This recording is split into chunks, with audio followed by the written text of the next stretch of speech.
Om Sri Sai Ram. Upanishad Vahini Chapter-6 Brihadaranyaka Upanishad. Atmic principles, experience and constant practice. The Brihadaranyaka Upanishad is affiliated with the white Shukla Yajurveda. Of its 6 sections, all except the third and fourth describe worship, upasana, associated with ritualistic action, karma. Third and fourth sections deal with the teachings of Yajnavalkya on spiritual truth, which he imparted to Janaka. The grandeur of the intellectual eminence of that sage is impressively evident in this Upanishad. So, the sections are referred to as Yajnavalkya Kanda. This part of Brihadaranyaka offers the best guide for aspirants eager to reach the goal of liberation. The Brihadaranyaka is the last of the famous 10 Upanishads. On account of its size, it is named Brihat, big, since it is best studied in the silence of the forest. Aranya, it is an Aranyaka. It instructs in knowledge of Brahman, so it is classified as Upanishad. Scholars have designated the first 2 sections of this text as Madhu Kanda, the next 2 as Muni Kanda, and the last 2 as Khila Kanda. The first sections deals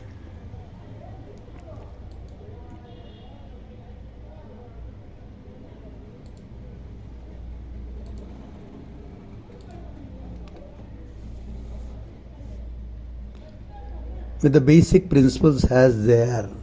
The second proves their truth by reference to experience. And the third shows how to practice them and get mastery over them. The first section teaches spiritual wisdom, jnana, which is essential for spiritual progress. It is assimilated with the paths of spiritual activity and contemplative worship. It is not mere dry intellectual discipline. Khila means appendix, so the name Khila Kanda is appropriate. The 4 knowledge instruments: word, seed, measure, and geometry. For those eager to earn spiritual wisdom, there are 4 instruments or media for acquiring it. They are word, pada, seed, bija, measurement, sankhya, and geometry, rekha. Word means the Vedas and the codes of law, smritis, that attempt to explain them. Seed connotes the entire gamut of mantras learned directly from the spiritual teacher, Guru. Measurement is of 2 kinds, Vedic and worldly. Vedic measurement means the calculations and quantitative analysis of the various mantras. Worldly refers to the numbers and their interrelationship as far as they are related to the external world and the interrelations of human activities. Geometry also has 2 such categories. Vedic geometry is part of the worship activity mentioned in the Vedas. The worldly geometry is part of the mathematics of the universe. Unity in diversity in nature. The Madhu Kanda describes the Brahma principle in light of the categories accepted as authoritative by the scriptures. God, Purusha, is the primeval person from whom or on whom all this name, form, manifoldness has emanated. We conceive the horse in the horse sacrifice, Ashwamedha, as the creator Prajapati himself. He is directed to impose on the horse the characteristics and attributes of Prajapati, so that he might acquire the fruits of that ritual. This portion is known also as the sacrificial horse related text Ashwa Brahman. Again, the fire that is the central figure in the sacrifice is also to be felt and consecrated as Prajapati. Some descriptions attribute the qualities of Prajapati to the god Agni. So this is called Agni Brahmana. This world, Jagat, taken as true by the deluded, is just a jumble of names and forms. It is devoid of the permanence that only Atma can have. Hence, it breeds disgust and discontent and causes renunciation to grow. The mind is soon free from attachment to the objects of sensory pleasure, and it moves along its natural bent to Brahman itself. All sounds are names. Voice is the cause for its emergence. Form is the result of vision or sight. It emerges from the eye. Karma is similarly has the body as its source. The body is just a context for speech and other instruments. Contemplation on such truths helps the process of inquiry into the Atma to start and progress. The vital air, prana, the body that is its basis, the head which is the seat of the instruments of acquiring knowledge, the strength that is derived from food. All these are considered in this Upanishad. Just as the sweetness of the 1,000 flowers is collected into honey, so this world, Jagat, is the concatenation of the elements. Dharma, truth, Sathya, and such abstract principles, people, and such concrete living beings, the first incarnation of Brahman, and such conceptions, all these again are the effects of the same Brahman principle, that is, an immortal, changeless principle. The realization that this principle inheres in every individual is knowledge of Brahman, Brahmajnana. Janaka's sacrifice. Janaka, the king of Videha, celebrated a sacrifice, giving away vast wealth in gifts. Many Brahmins from the Kuru Panchala territory attended. The king had 1,000 cows decorated with ankles, necklaces, and hornets of gold, and announced that they would be donated to whoever taught them the Brahman. The Brahmins, though great scholars in their own line, hesitated to claim the cows through fear of failure. Yajnavalkya, however, was so confident that he asked his students to drive the cows to his ashram, hermitage. The other Brahmins got enraged at his audacity and started testing his scholarship and experience. Yajnavalkya explains the significance of ritual. The first to challenge Yajnavalkya was Janaka's family priest. The answers that the sage gave to his questions clarify the method of attaining the Atma encased in the vital airs, pranas, through the conjoint yogas of action, karma, and devotion. In the sacrifice, the sacrificial priest's voice is Agni, time, Kala is Vayu, and the mind of the performer is the moon. Such is the manner in which one has to grasp the meaning of ritual and free oneself from the limitations of mortality. Yajnavalkya explains the concept of Atma as superconsciousness. The next two echoes the sage was Bujju. His questions were: is there any entity called God, Purusha, who rules the senses and who is not entangled in this current named life, samsara? Or is there no God of this type? If there is one such, what are his characteristics? Yajnavalkya answered him thus: your Atma is the entity you inquired about, just as a wooden contrivance cannot operate on its own but must be moved by some outside power or inside force. Or just as this arm can move like this only when the will operates on it, so too, unless a super spiritual power presides, the body cannot act and vital aids cannot function as they do. He is the seer of the seeing function of the body. He hears, not the ear. The super consciousness Chaitana that sees and hears and feels is but a reflection of the Atma on the mind. The super consciousness sees even the seer. What happens is that the consciousness reflected in the mind moves out through the senses and grasps the external world of the five elements. So it appears as if the consequence is engaged in activity. Really speaking, it has no activity. Atma is to be attained by total renunciation. That consciousness, Chetana, is the Atma. It is behind the reach of the senses. It is above and behind the subtle and even the casual bodies, Shariras. It has been understood by experience where the Atma is and what its nature is.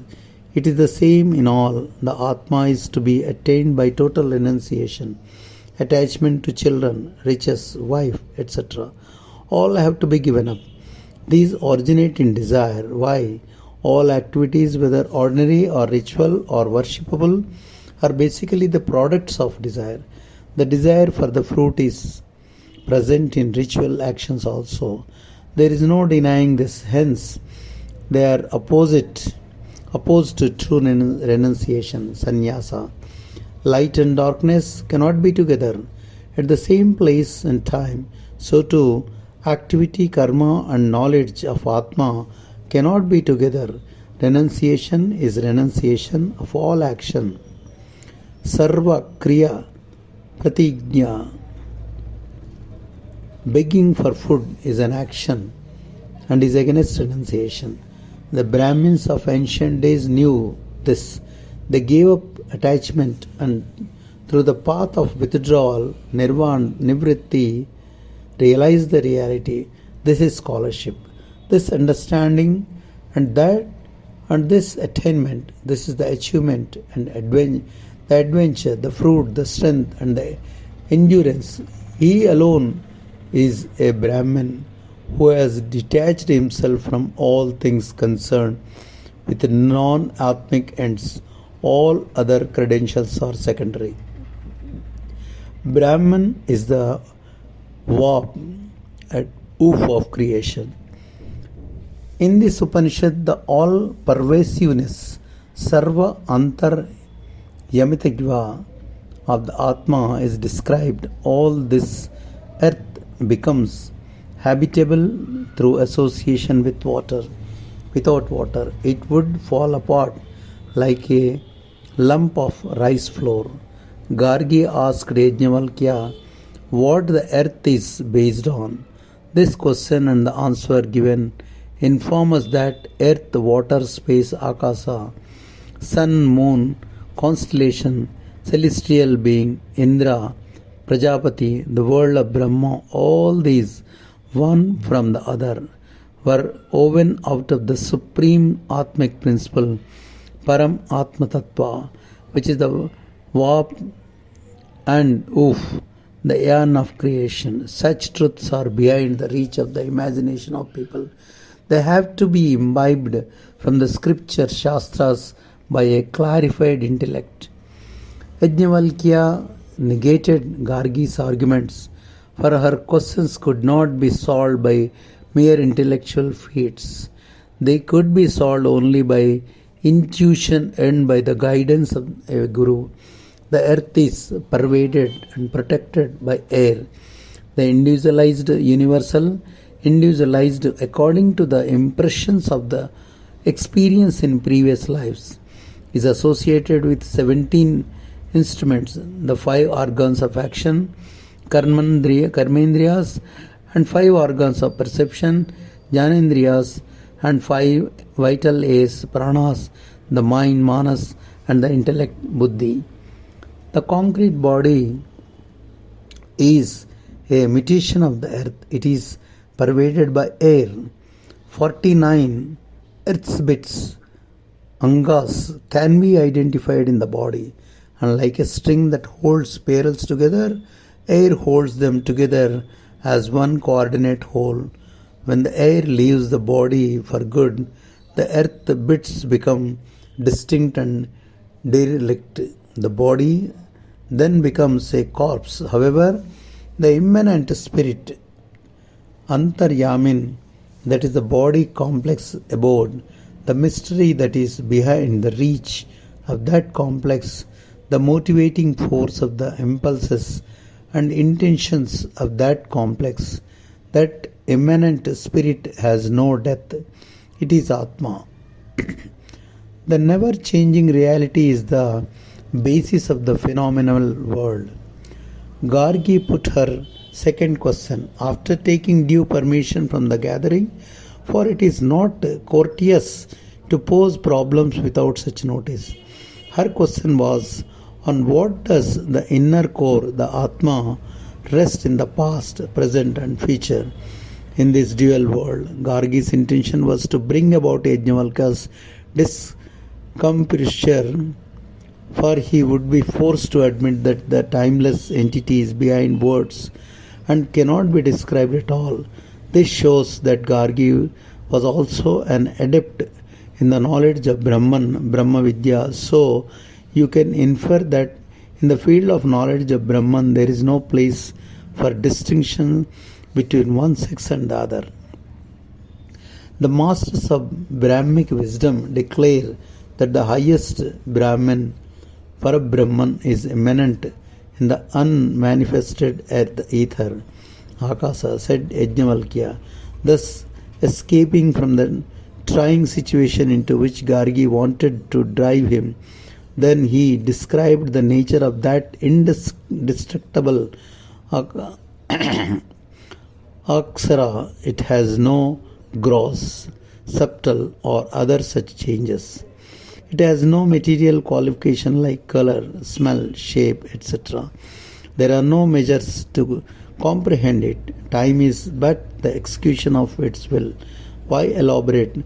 The sun and the 5 elements all carry out its will. Gargi then asked the assembled Brahmins to bow before Yajnavalkya and acknowledge his supremacy. That action stopped further questioning. Brahman is the source of all bliss. The Atma is effulgent, just as the sun is by its very nature. People say that they see the Atma or its effulgence, but there is no seeing it. Since it has no second, nothing is outside it. It is not seen and it cannot see. It has no organs of sight or smell. It has no parts that, when coordinated, can perform any action. From the lowest joy to the highest bliss of Brahman, Brahma Ananda, each step is an increase of the feeling of delight. Words like highest bliss, Paramananda indicate only stages of bliss, Ananda. As a matter of fact, all types of bliss are derived from the primary basic source of the bliss of Brahman. Yajnavalkya explained all this to the Janaka, for he took great delight in instructing the king on all that he knew. The body grows like a tree sprouting from a tiny seed, and when the body falls like a ripe fruit to the ground, the seed in it grows into another tree. Voice and other senses also follow. The breath also takes to its own path. The Atma alone is not affected. One way or the other, it remains as ever, unmoved, immovable, though sinful deeds, sin, Papa, accumulates through meritorious deeds, merit, punya, They produce the impulses for a new body as the primary motive force of the body, Sharira. The Atma leaves the old body with its vision directed to the new one it occupies. Like a caterpillar fixes its forelegs on a spot when it lifts up its hind legs. However, the knower of self, Atma Jnani, has no impulse toward bodily activities. So, in his case, the Atma is not bothered by a new body at all. The path of spiritual wisdom is the path of the knower of Brahma. With the action enthusiasts are led on to renunciation tapa. The knowers of self have escaped from desire. So, their mind knows no anguish or agony or yearning, which is the mark of renunciation. They are the very artist who has evolved the creation, the very Vishwa, Karta, one who has attained the vision of the Brahmanhood, has nothing further to attain, realize God or seek. All things are loved for Atma alone.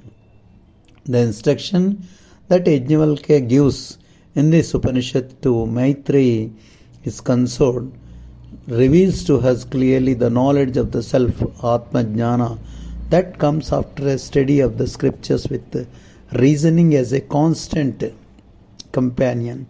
It also describes the principles of renunciation, sannyasa, which is the instrument for getting that spiritual wisdom. The entire sensory world and the senses have to be equated only with the dreamy reality. There is no use pursuing them as ultimate and valuable.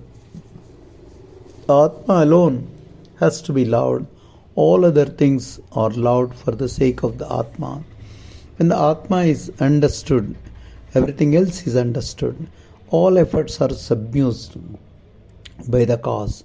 The ocean is the goal of all the waters. So too, the tastes find their goal in the tongue. All forms realize themselves in the eye. All sounds are for the ear. All resolutions have the mind as their goal. That is to say, the entire creation merges in Brahman. Yajnavalkya, the crown jewel of scholars of Brahmic knowledge. In his reply to Bujyu, Yajnavalkya reveals his knowledge of the process of evolution of the universe, Brahmanda Nirmana. In his reply to Gargi's two questions, he reveals and teaches the true nature of Brahman, which is direct spiritual knowledge, aparoksha. In the Sakhalya Brahmana, the sage has astounded everyone by his erudition in spiritual mysteries.